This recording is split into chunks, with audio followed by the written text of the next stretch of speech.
Good afternoon, everybody out there on Facebook and YouTube. J-Dev and his amazing backdrop have returned to give you exactly what you want. Of course, that would be more of me giving my thoughts, my opinions, and my most award-winning expert analysis most of the time on a certain subject. What I'm going to be discussing today is my thoughts on UFC 232 that happened last night. Kind of give my analysis on the fights and my predictions for some of the fighters. What's next for some of those fighters. So. Mainly, I only watched the main card, so I'm just going to be kind of keeping this to the main card. The night started off with Alexander Volkanovski versus Chad Mendes, and I said in my predictions that I didn't really know who Volkanovski was. I retract that statement. I do know who that is. I just didn't do enough expert analysis for looking into that. I thought Mendes was going to win, but Volkanovski's a tough guy, and he beat Mendes. Mendes, he has some holes in his game, and he kind of was exposed last night, but it was a good fight. It actually was fight of the night, if I recall, by UFC gave that fight of the night. So nice bonus for both of those fighters. But I think Mendes in that division, Volkanovski challenged Max Holloway, and I don't think that's going to happen next for Max Holloway. I wouldn't mind seeing Brian Ortega get another shot at Max Holloway, and I'm not sure where Mendes goes from here, but we'll see. It could be interesting. And, of course, we had next Corey Anderson versus Latifi, Alexander Gustafson's training partner. Didn't go the way I expected it to. Corey Anderson won, and that's not what I predicted. Corey Anderson's one of those guys that will probably be a fixture in the light heavyweight division, but I don't know how far up he can go. I don't know if he can beat any of the elite competitors in the division. I wouldn't mind seeing him face Alexander Gustafson next, because I think Gustafson, and there'll be more on him later, obviously, should take a fight soon to kind of get people, have people forget about his most recent loss at UFC 232. So that would be a fight I could potentially see happening. Or he could fight Dominic Reyes. And then Latifi, I don't know what's next for him. Maybe, has he fought Glover Teixeira yet? I don't know that much about him, but, that could be a guy he could fight. Teixeira's been really active because he loses a lot now, so he has to fight whomever is available. So, yeah, that's my thoughts on that. It was an entertaining fight, though. It could have been a little bit more exciting. I think Corey Anderson should have went for the, win. Not the decision, but, try to go for the knockout. I think he could have done it. But he wanted to stay away from Latifi's punching power. So, of course, we have Michael Chiesa versus Carlos Condit. It didn't go the way I expected it to, and I kind of figured it wouldn't. But I can't root against Carlos Condit. But with that said, I think Carlos Condit needs to seriously consider hanging it up because he's getting dominated in these fights. He gets taken down, and then his move is to do submissions off his back, and that doesn't always work. Although he almost got him in an armbar. I'll have to watch that fight again because I didn't see how deep it was, or if he even had it locked or had a chance of getting it locked. I should say. But I think Carlos Condit. I think this is 5 losses in a row, and that's not very good. Let's see. He lost to Robbie Lawler, which, in my opinion, he won that fight. He lost to Damian Maia, Neil Magny, Carlos Oliveira, and now Chiesa. Maybe he still wants to fight Matt Brown. I guess, you know what? Give Carlos Condit a fight against Matt Brown. That would be interesting. I want to see Condit versus a guy that strikes. I don't want to see Carlos Condit get taken down and then beat on his back. If he's going to fight again, he should be fighting a guy that's a striker. And also, why is Carlos Condit still on pay-per-view? Carlos Condit might need to move down to a fight night or something like that. Just my opinion. I don't know. He needs to win a fight, though. Otherwise, he should hang it up. So, hats off to Chiesa. I think the weight cut for the lightweight division was way too much for him.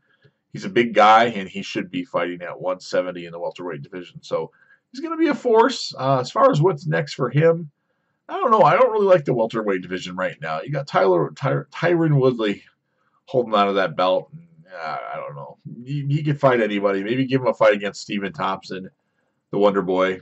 That would be an interesting fight for Chiesa. So that's my thoughts on that. As far as Carlos Condit, I already said Matt Brown. If he fights again, Matt Brown, and then he should hang it up. Simple as that. And, of course, the co-main event of the evening which could have been the main event of the evening, especially with the issues that one of our fighters has in the main event.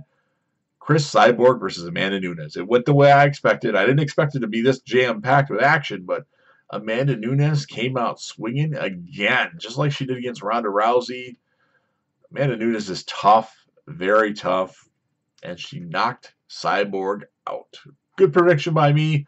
I didn't do very good with my predictions. I only got 2 of the 5 fights, but I got the main event and the co-main event right. But it was a great performance by Amanda Nunez, and she deserves all the accolades she gets right now. I mean, she's beat Miesha Tate, Ronda Rousey, and Cyborg. I mean, she's got to be considered one of the greatest female combat sports athlete of all time at this point. As far as what's next for Amanda Nunez, she should either have another fight with Cyborg, even though Cyborg didn't do much in that fight. But I think, with all the years that Cyborg's been dominant, she deserves a rematch. I think Dana White was kind of hesitant to say that, but I think she does. Or I think Holly Holm will be next for Amanda Nunez, and she'll go back down to bantamweight. I think that's the belt she had initially, and then she won the flyweight belt.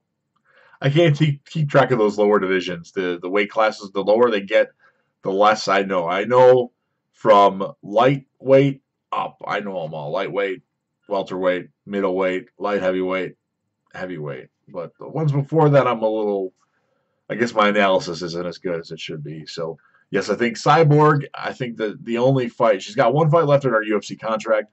The only fight you can really give her is Amanda Nunez. I don't see what other fight makes sense unless Ronda Rousey wants to come back, which I don't know I don't think Ronda Rousey will ever come back to UFC. I think she actually will wrestle in WWE for as long as she can and then retire. Just my opinion. We'll see.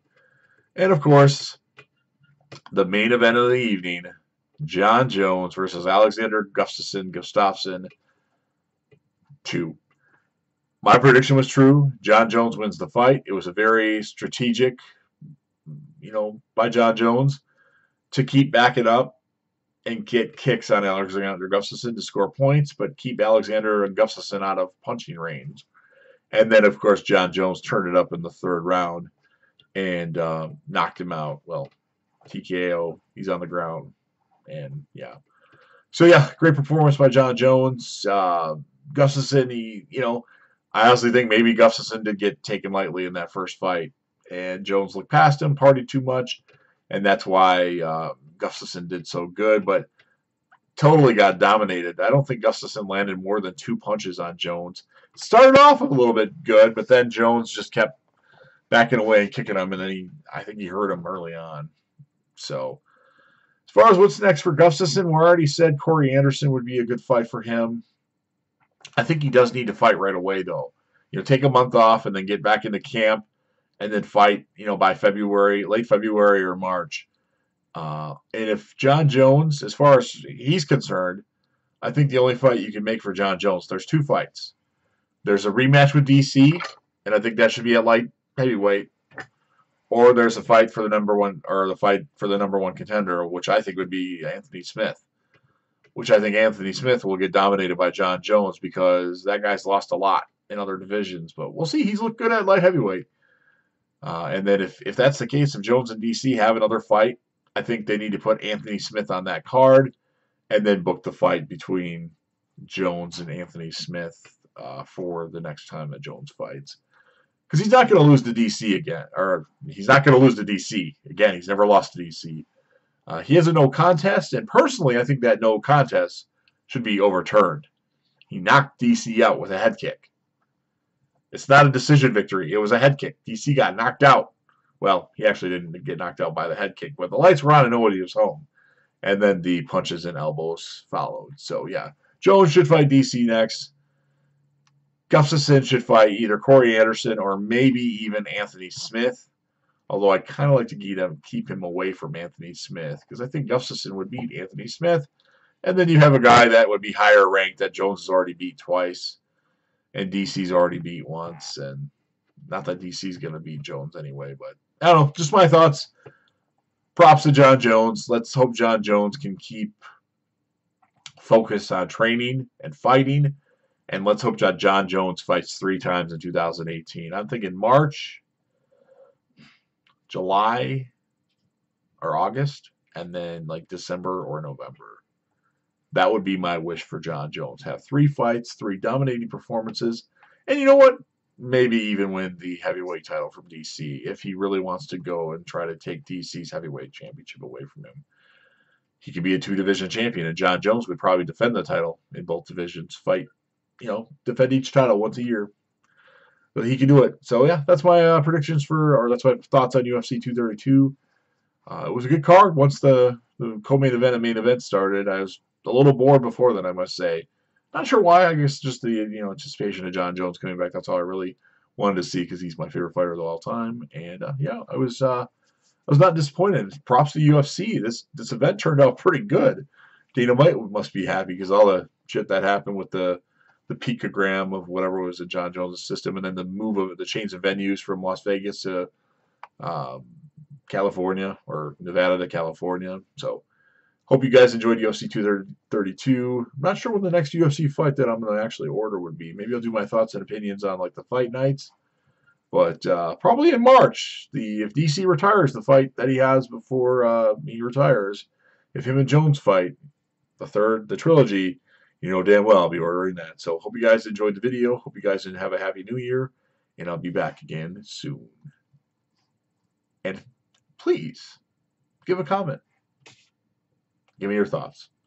We'll check you later.